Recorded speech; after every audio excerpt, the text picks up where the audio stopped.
Welcome to Countdown to the Cup. I'm Joaquin, Jaime in our TVG studios. Earlier this week, the two divisions that we took a look at focused on the 2-year-olds in the juvenile and the juvenile fillies. But today, we're going to take a closer look at the Filly and Mare sprinters and the turf mile division, which is headlined by our 2-time Horse of the Year, Wise Dan. For an update on that, let's go to Keller at Keeneland.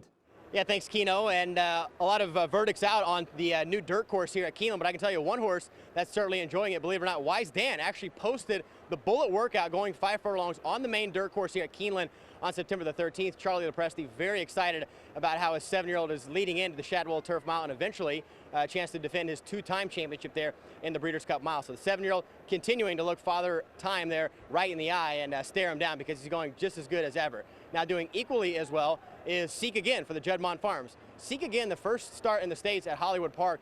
Easy victory up the inside in the Grade 1 Hollywood Derby. And if you take a look at the last few races that he's been in, they've tried a mile and a quarter, they've tried a mile and an eighth. I think last time they really figured it out. This is a really nice miler with some speed up front.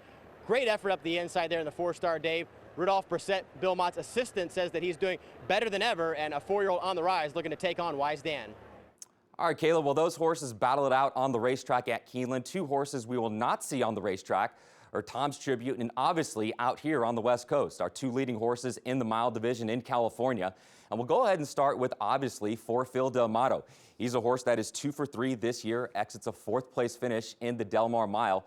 And when I had a chance to talk with Phil D'Amato, he said that they aerated the turf course pretty close to his last race. He said it made it much softer, was a much different turf condition than he's been used to over that firmer ground.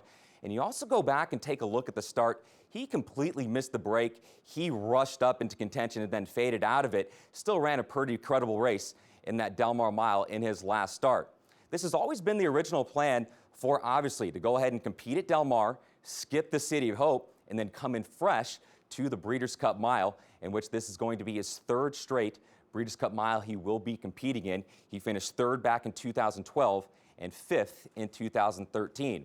As for the other horse in Tom's Tribute for James Cassidy, he's another one that is going to be coming in here fresh. He did win the Del Mar Mile in his last effort. He also wanted to come in here fresh, didn't even nominate to the City of Hope, even though that James Cassidy did go ahead and receive numerous phone calls from the Woodbine Mile, or for the Woodbine Mile and the Shadwell Mile over at Keeneland. He just decided to go ahead, you know what, let's just stick with the original plan and go ahead and just come in fresh to the Breeders' Cup. He is also scheduled to work on the turf course on Sunday. Let's go ahead and take a look now at one of the leading Filly and Mare sprint candidates out here in California.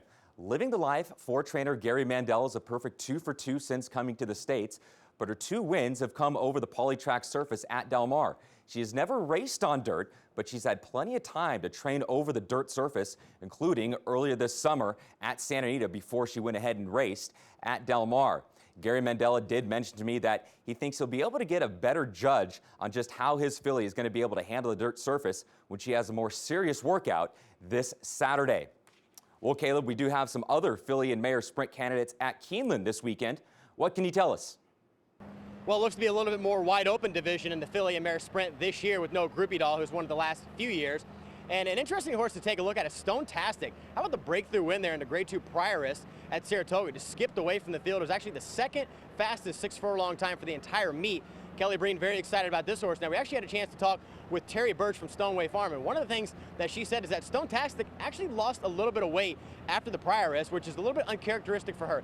Took her a while to put that weight back on. She's going to have her next start coming up in the Fall Stars weekend here at Keeneland, and they're certainly optimistic about their chances in the Breeders' Cup Filly and Mare Sprint, but first of all, she has to run well in the TCA, and second of all, she has to come out and they're going to monitor her weight as they get a little bit closer to the Breeders' Cup before they make a decision on whether or not to ship her to California.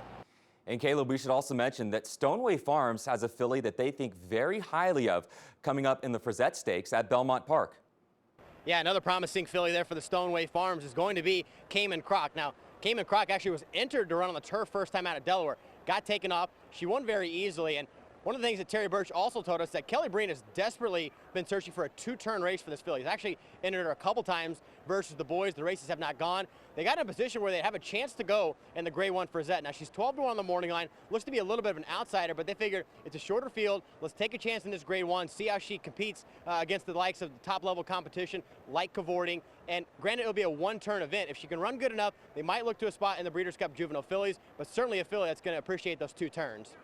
And lastly, we'll go ahead and end with an update on jockey Rajiv Mirage, who broke his arm in a nasty spill at Belmont Park going into the far turn in the Jockey Club Gold Cup.